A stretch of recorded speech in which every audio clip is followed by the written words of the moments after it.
जय शिवराय मित्रांनो, आज आपण आलो आहोत लोहगड या ठिकाणी आणि लोहगड किल्ला महाराष्ट्राच्या इतिहासामधील अगदी सुवर्ण अक्षराने लिहून ठेवावं असं सुवर्ण पर्ण म्हणून लोहगड किल्ल्याला ओळखलं जातं। तर चला विना विलंब सुरू करूयात आजचा प्रवास।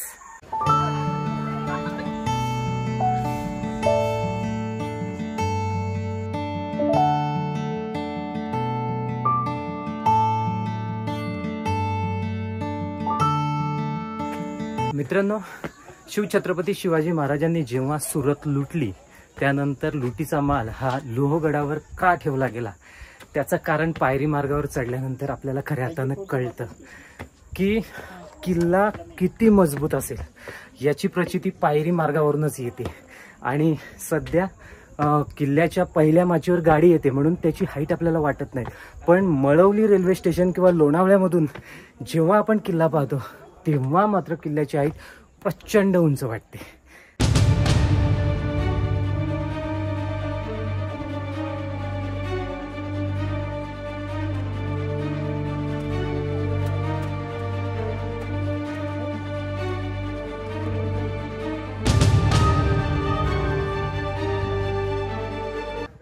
मित्रांनो, अगदीच 10 मिनिटाची चढाई केल्यानंतर आपण गडाच्या पहिल्या महादरवाजामध्ये येऊन पोहोचतो। या महादरवाजाला नाव आहे गणेश दरवाजा। त्याचं कारण महादरवाजावर आपण आपल्याला श्री आपले आराध्य दैवत श्री बाप्पा गणपती गजानन महाराज यांची प्रतिमा म्हणजे मूर्ती कोरलेली आहे। त्या मूर्तींवरून या महादरवाजाला नाव दिलं गेलं गणेश दरवाजा। असे तब्बल 5 दरवाजे या गडाच्या संरक्षणार्थ आहेत।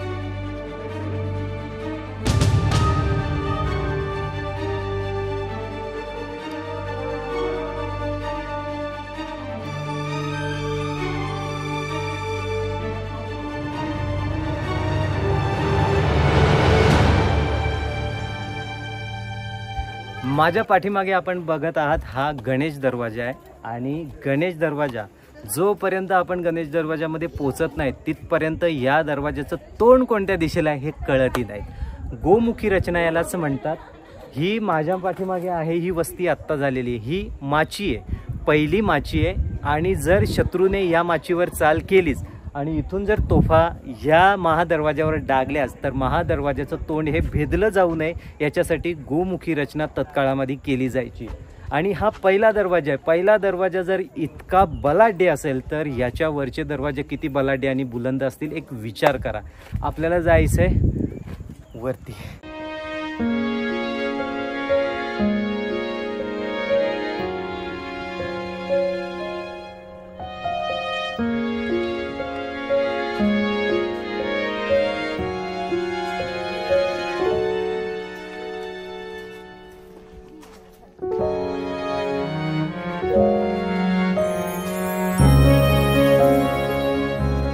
मित्रांनो, पहिल्या महादरवाजानंतर आपण थोडंसं चढून वर आलो की हा माझ्या पाठीमागे लागतोय दुसरा महादरवाजा।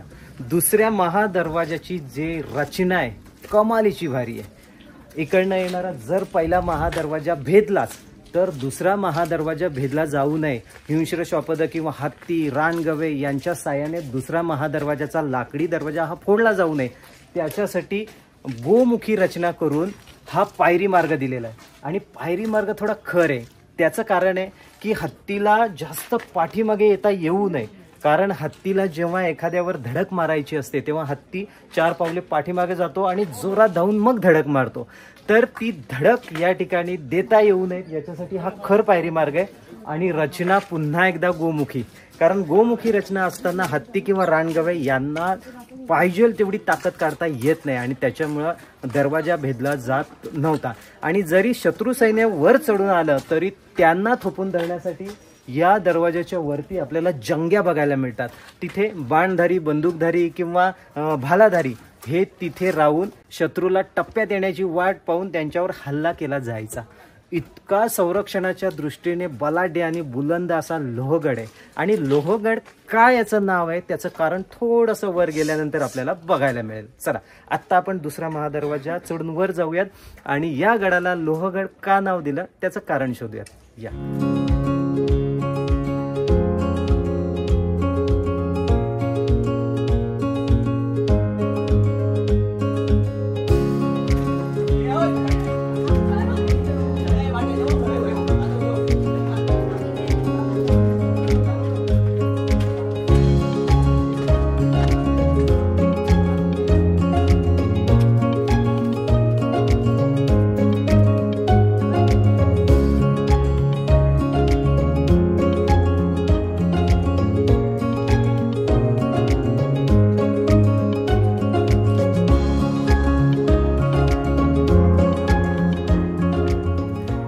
गड संरक्षणाच्या दृष्टीने सैनिकी महत्त्व लक्षात घेऊन दुसरा महादरवाजा भेदला जाऊ नये याच्यासाठी किल्ले स्थापत्यमधलं सगळ्यात महत्त्वाचं वैशिष्ट्य ते म्हणजे जंग्या. या ठिकाणी आपण पाहत आहात दरवाजामध्ये येणाऱ्या शत्रूला थोपून धरण्यासाठी जंग्यांची व्यवस्था केलेली आहे. जंगी आहे, जंगी जंगी जंगी आणि ही मोठी कवाड आहे की इथून संपूर्ण प्रदेशावर लक्ष ठेवलं जात असत आणि दरवाजामध्ये येणारा दुश्मन याला भेदला जाण्यासाठी त्याला अचूक टप्प्यामध्ये मारा करण्यासाठी हे जंगे आहेत. मित्रांनो, या गडाचं नाव लोहगड ह्या कारणास्तव पडलेलं आहे. जेव्हा गडाची निर्मिती होत होती तेव्हा 2 दगड एकमेकांमध्ये बसवण्यासाठी लोहाचा म्हणजेच लोखंडाचा वापर केलेला आहे. याचा अर्थ लोखंडाचा वापर करून किती मजबूत गड बनवण्याचा प्रयत्न केला आहे. तसेच ही तटबंदी आपल्याला बघायला मिळते. हा तटबंदीमध्ये 2 दगड या तटबंदीमध्ये 2 दगड हे लोहाच्या साहाय्याने बसवण्यात आलेले आहेत, जेणेकरून हादरे जरी बसले किंवा समोरून तोफांचा मारा जरी झाला तरी पण बुरुज हा ढासळला जाऊ नये याच्यासाठी प्रत्येक ठिकाणी लोखंडाचा वापर केल्याचा आपल्याला इथं बघायला मिळतो.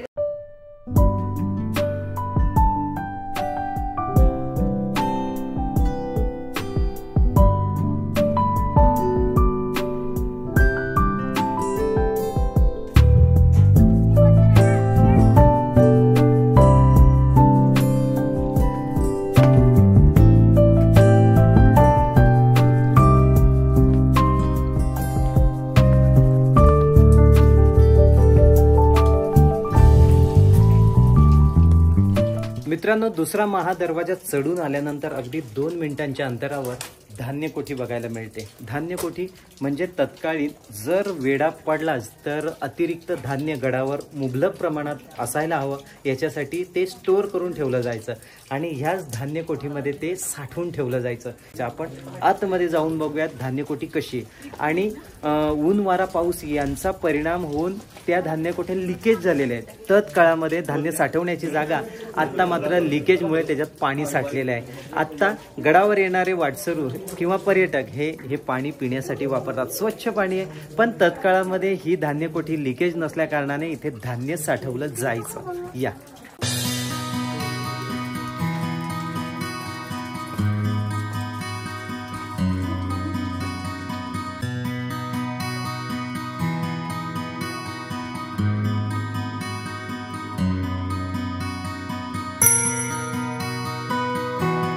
मित्रांनो, धान्य कोठीच्या थोडंसं वर चढून आलं की तिसरा महादरवाजा हा लागतो.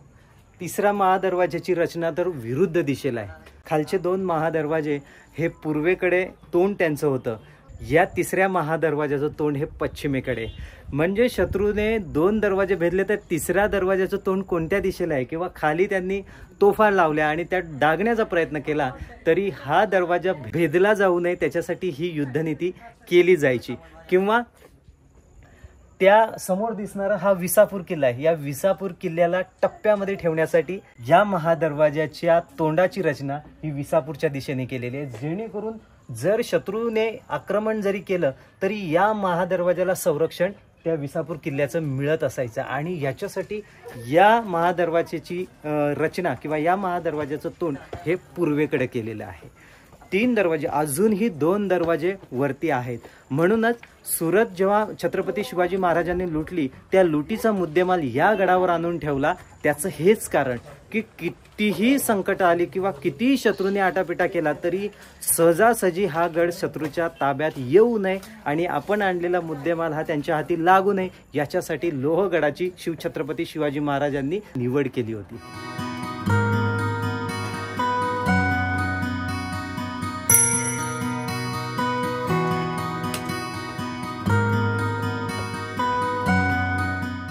गडाचा तिसरा दरवाजा चढून आलो की आपल्याला लगेचच साखळीच्या माध्यमातून गडाचा 4था दरवाजाही लागतो. गडाचा 4था दरवाजा तर इतका बलाढ्य आहे आणि तिथे वेगवेगळ्या देवड्या बघायला मिळतात. म्हणजे 4थ्या दरवाजावर जास्त मोठ्या प्रमाणात सैनिकांचा राबता असेल, तिथं पहारेकरी असतील आणि त्यांच्या सोयीसाठी देवड्याही आहेत. खाली 3 जे आपण दरवाजे बघितले तिथे फक्त डावी आणि उजवीकडे 2-2 देवड्या होत्या, पण 4थ्या दरवाजाला खूप मोठ्या प्रमाणात देवड्या आहेत, याचाच अर्थ हा अतिशय महत्त्वाचा असा दरवाजा तत्काळामध्ये असेल। रचनाही तेवढी सुंदर आहे। हा साखळी दरवाजा असल्या कारणाने याचंही तोंड विसापूरच्या दिशेने उघडतं, जेणेकरून शत्रू जर तिसऱ्या आणि चौथ्या दरवाजापर्यंत आला तर विसापूर किल्ल्याकडनं हा तोफांचा मारा या दरवाजावर करून खाली असलेले सैनिक यांना नेस्तनाबूत आपल्याला करता येऊ शकत होते। ही युद्धनीती होती आणि युद्धशास्त्राचा अभ्यास करूनच गडांची निर्मिती केली जायची।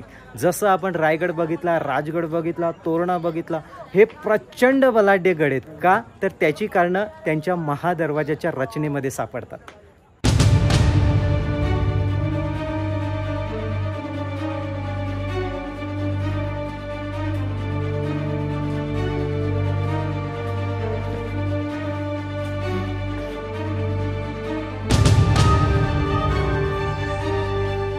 आणि मित्रांनो, सगळ्यात शेवटी गडाचा 5वा महादरवाजा, ज्याला हनुमान दरवाजा म्हटलं जातं। रचना बघा, स्थापत्य वैशिष्ट्य आणि युद्धनीतीचा अभ्यास किती प्रचंड प्रमाणात असेल या रचनेवरून आपल्याला बघायला मिळतं। पहिला महादरवाजा आणि दुसरा महादरवाजा यांची तोंड पूर्वेकडे होती, तिसरा महादरवाजा, चौथा महादरवाजा यांची तोंड पश्चिमेकडे होती, आणि 5वा जो बलाढ्य महादरवाजा म्हणून ओळखला जातो त्या दरवाजाचं पूर्णपणे विरोधामध्ये हे तोंड आहे, जेणेकरून समोर अशी मोठी भिंत आहे, या भिंतीला तोफगोळे जरी डागले गेले तरी या भिंतीला अडावेत आणि या महादरवाजाचं तोंड म्हणजेच लाकडी दरवाजा हा छेदला जाऊ नये। आणि हा दरवाजा जर छेदायचा असेल तर जवळपास 1.5 किलोमीटर वरून तोफगोळा डागावा लागेल, पण 1.5 किलोमीटर अंतरावर कोणताही जवळचा डोंगर नाहीये, त्या डोंगरावरून ह्या डोंगरावर मारा होऊच शकत नाही, आणि म्हणून हा महादरवाजा अभेद्य हा राहिला। कारण हे समोरचे 2 डोंगर आहेत, विसापूर किल्ल्यावरून मारा होऊ शकत होता, आणि खालचे 2 जे महादरवाजे आहेत तिथून तुंग आणि तिकोना कोरीगड या किल्ल्यांवरून तोफा टाकल्या जाऊ शकत होत्या, पण या महादरवाजावर तोफ डागणं अशक्य। अतिशय सुंदर असा महादरवाजा। आणि मित्रांनो, महादरवाजाची निर्मिती ही हिंदू शासकांच्या काळामध्ये झाली होती, हे निर्विवादपणे, कारण इथे आपल्याला 7 वाणांचं कमलपुष्प दिसतं, तिथे कमलपुष्प आहे, याचा अर्थ हिंदू राजवटीमध्ये हा किल्ला बांधला गेला। आणि या दरवाजाला हनुमान दरवाजा हे नाव काय आहे, तर शक्तीची देवता हनुमंतराया ही डावीकडे आणि उजवीकडे या दोन्हीकडे प्रतिमा आहेत, कोरलेल्या आहेत, आणि म्हणून या गडाला हनुमान दरवाजा हे नाव आहे।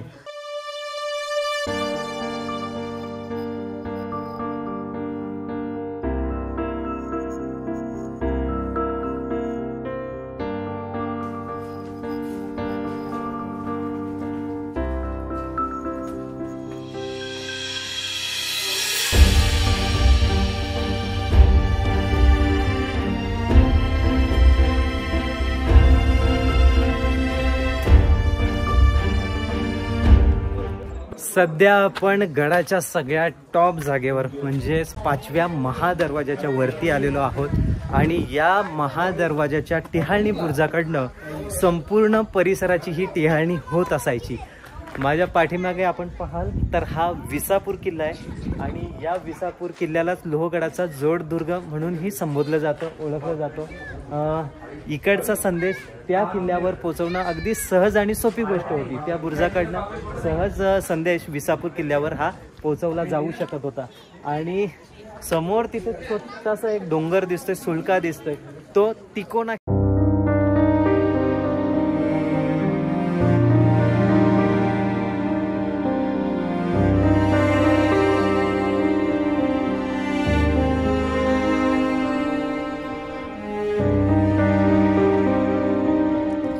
मित्रांनो, गडावरील सगळ्यात महत्त्वाची जागा म्हणजे राजसदर। महादरवाजाच्या वरती थोडंसं चढून आलो की आपल्याला राजसदर लागते। गडाचा संपूर्ण कारभार हा इथूनच केला जायचा।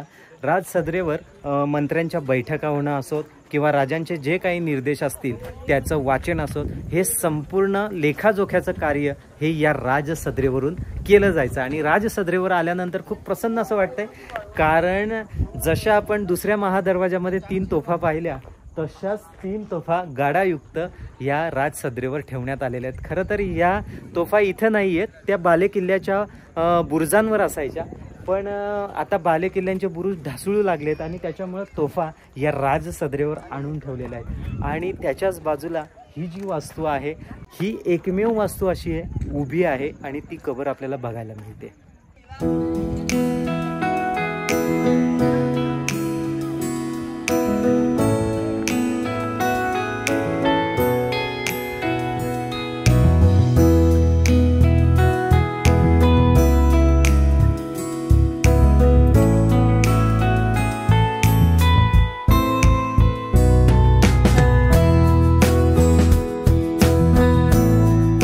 मित्रांनो, एखादा गड किती बलाढ्य आहे हे त्या गडाच्या स्थापत्यशास्त्रामध्ये त्याचं रहस्य दडलेलं असतं. लोहगड खूप बलाढ्य आहे, त्याचं कारण ही माझ्या पाठीमागे दिसणारी घोड्यांची पागा.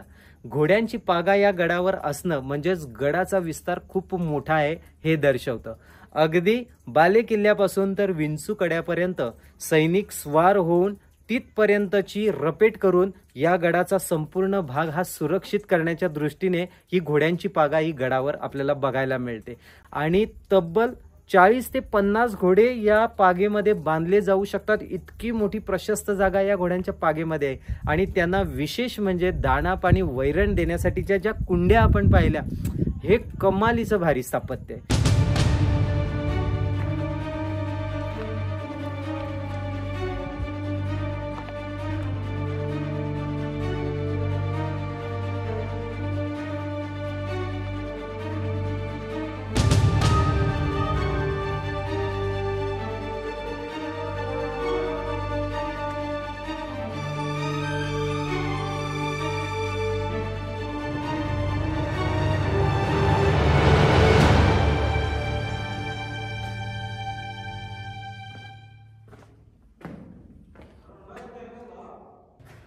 मित्रांनो, घोड्याच्या पाग्यांच्या थोडंसं पुढे आलं की लक्ष्मी कोठी लागते. आणि याच लक्ष्मी कोठीमध्ये ही अतिशय पवित्र अशी जागा आहे. कारण छत्रपती शिवाजी महाराजांनी जेव्हा सुरत लुटली होती तेव्हा त्या सुरतेच्या लुटीचा मुद्देमाल या लक्ष्मी कोठीमध्येच ठेवला होता. असं म्हणतात की माझ्या पाठीमागे ही दिसणारी ही संपूर्ण लक्ष्मी कोठी सुरतेच्या मुद्देमालाने भरली होती. आणि या लक्ष्मी कोठीला तब्बल 6 मोठ्या मोठ्या खोल्या आहेत. आणि या संपूर्ण 6 खोल्या या मुद्देमालाने भरलेल्या होत्या. आणि त्या 6 खोल्या इतक्या मोठ्या आहेत की आपण विचार करू शकत नाहीत की त्या मुद्देमालाची किंमत तत्काळामध्ये किती असेल ती. प्रत्येक खोलीमध्ये इगतवारी केली होती. तलम रेशीम कापड एका खोलीमध्ये असायचं, हिरे वेगळीकडे असायचे, सोनं, चांदी, मोती, माणकं अशी वेगवेगळ्या प्रकारची इगतवारी करून ह्या लोहगडावर तो संपूर्ण मुद्देमाल हा ठेवला होता. अतिशय सुंदर ही लक्ष्मी कोठी. आणि विशेष म्हणजे एका कातळात खोदलेली ही खोली आहे. कोणत्याही प्रकारचं बांधकाम इथे नाही, फक्त आणि फक्त खोदकाम. जशी एंट्री केली तर हे संपूर्ण खोदकाम आहे. आणि ते किती मोठे आहे बघा ना.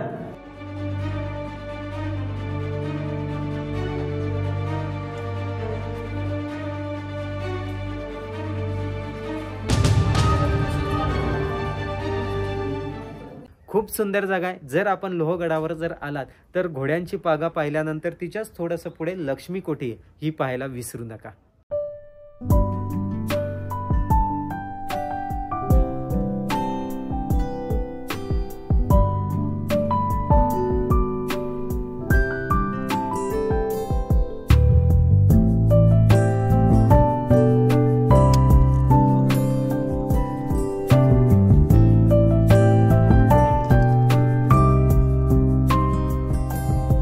मित्रांनो, हा विंचूकडा आहे. आणि याचं नाव विंचूकडा का ठेवलं तर विंचवाची जी नांगी आहे शेवटची, त्या नांगीच्या आकाराचा हा सुळका आहे. आणि त्याच्यामुळं या सुळक्याला विंचूकडा असं नाव दिलेलं आहे. आणि या विंचूकड्यावरून संपूर्ण भागात टेहाळणी करता येत होती. म्हणजे अगदी इकडं असलेलं लोणावळा शहर असेल किंवा हे पूर्ण धरण क्षेत्र असेल, संपूर्ण भागावर तत्काळामध्ये टेहाळणी करण्याचं कार्य हे या विंचूकड्यावरून चालायचं.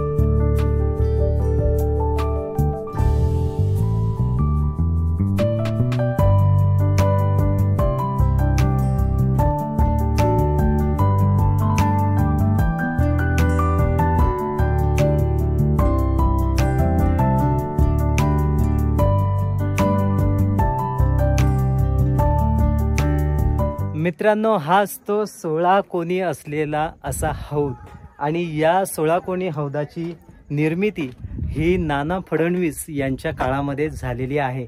त्याचा महत्त्वाचा पुरावा म्हणजे हा शिलालेख। या शिलालेखात लिहिलेलं आहे की नाना फडणवीस यांच्या काळामध्ये हा 16 कोणी हौद तयार केलेला आहे आणि प्रचंड मोठा म्हणजे संपूर्ण गडाची ताण या एका हौदामुळे भागवली जाऊ शकते, इतका मोठा हा हौद आहे। आणि सगळ्यात महत्त्वाची गोष्ट आपल्याला इथं बघायला मिळते, हे रहाट त्याला म्हटलं जातं। रहाट की बादली टाकून किंवा एखादा हंडा टाकून पाणी काढण्याची ही व्यवस्था आहे।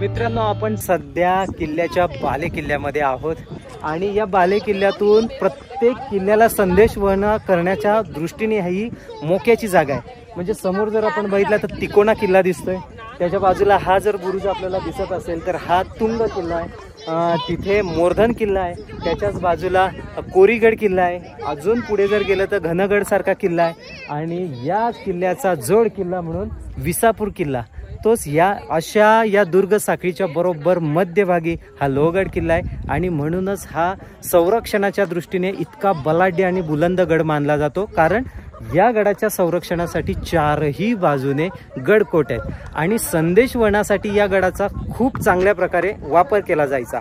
जर पुणा मार्गे जर एखाद्या शत्रूने आक्रमण केलं तर पहिली सूचना विसापूरला मिळायची, विसापूरवरून सूचना यायची लोहगड, लोहगडावरून तुंग, तुंगावरून तिकोना, तिकोनावरून कोरीगड आणि कोरीगडवरून घनगड।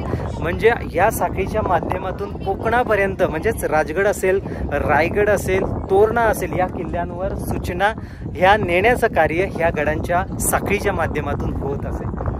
खूप भारी वाटते आणि इतका प्रचंड बलाढ्य किल्ला आहे की महाराजांनी सुरतेची लूट याच गडावर का ठेवली याचं कारण इथं आल्याशिवाय कळणार नाही।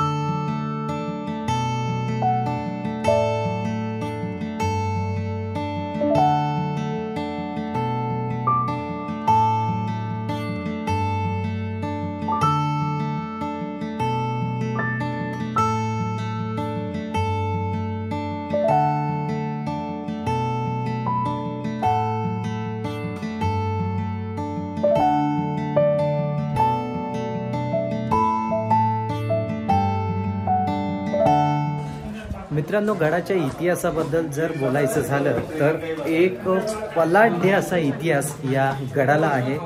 लोहगड किल्ल्याची निर्मिती सातवाहन या काळामध्ये झाली होती, म्हणजे तब्बल आत्तापासून 2000 वर्षांपूर्वी या किल्ल्याची निर्मिती झाली। तिथपासून अनेक राजकीय उलथापालथ या किल्ल्याने पाहिलेले आहेत। सातवाहनानंतर निजामाचं राज्य आलं, निजामाकडनं आदिलशाहीकडे हा किल्ला गेला आणि जी राजकीय सत्तांतरणं ही होतच होती। 14व्या शतकामध्ये खऱ्या अर्थाने या गडाला किल्ल्याचं म्हणजे बलाढ्य असं स्वरूप प्राप्त झालं ते निजामाच्या काळामध्ये। निजामाने बरीचशी बांधकामं स्वतःहून या किल्ल्यावर करून घेतली आणि तिथून खऱ्या अर्थाने गडाच्या इतिहासाला सुरुवात झाली।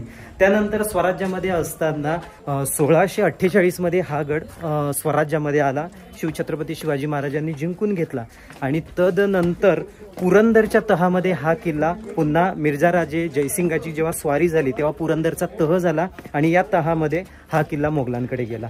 पुन्हा मोगलांकडून तो स्वराज्यात आला। स्वराज्यात असताना सुरतेची लूट जेव्हा झाली तेव्हा सुरतेच्या लुटीचा मुद्देमाल हा छत्रपती शिवाजी महाराजांनी ठेवण्यासाठीची जागा म्हणजेच हा लोहगड किल्ला या किल्ल्याची निवड केली। का केली त्याचं कारण असं आहे की मावळ प्रांतामध्ये असलेला हा किल्ला बलाढ्य आहे, कारण त्याचे 5 दरवाजे भेदणे एवढं सहजासहजी शक्य नव्हतं आणि या किल्ल्याच्या संरक्षणार्थ चारही बाजूने विसापूर, तुंग, तिकोना, कोरीगड, घनगड यांसारखे महाबलाढ्य हे किल्ले या किल्ल्याच्या संरक्षणार्थ होते। त्याच्यामुळे या किल्ल्याचं संरक्षण हे नैसर्गिक समजलं जात होतं, म्हणून शिवछत्रपती शिवाजी महाराजांनी संपूर्ण मुद्देमाल आहे हा या लोहगडावर ठेवला होता। आपण या गडावर जर आलात तर लक्ष्मी कोठी, घोड्यांची पागा आणि 16 कोणी जो हौद आहे हे पाहायला विसरू नका, कारण हे सर्वात महत्त्वाचं आकर्षण या लोहगडावरचं मानलं जातं. आणि लोहगडाला लोहगड हे नाव का दिलं गेलं त्याचं कारण हे दुसऱ्या महादरवाजामध्ये आपल्याला बघायला मिळतं. लोखंडाचा वापर करून गडाची निर्मिती ही झालेली आहे. पूर्वी गड बांधताना अँटीलॉक सिस्टमचा वापर केला जायचा, पण या लोहगडाच्या स्थापत्यशास्त्रामध्ये लोखंडाचा वापर केला गेला आणि म्हणूनच त्याला लोहगड हे नाव दिलं गेलं. असा हा बलाढ्य खूप सुंदर असा गड म्हणजेच लोहगड. तुम्ही जरूर या किल्ल्याला भेट द्या आणि इथली स्थापत्य आपल्या डोळ्यांनी अनुभवा. इथला इतिहास, इथला धगधगणारं कार्य हे स्वतःच्या डोळ्यांनी अनुभवा. आत्ता आपण या व्हिडिओचा करूयात एंड. भेटूयात पुढील व्हिडिओमध्ये. तोपर्यंत आपले नवनवीन व्हिडिओ पाहत राहा, लाईक करा, शेअर करा आणि आपल्या चॅनलला सबस्क्राईब करायला विसरू नका. जय शिवराय.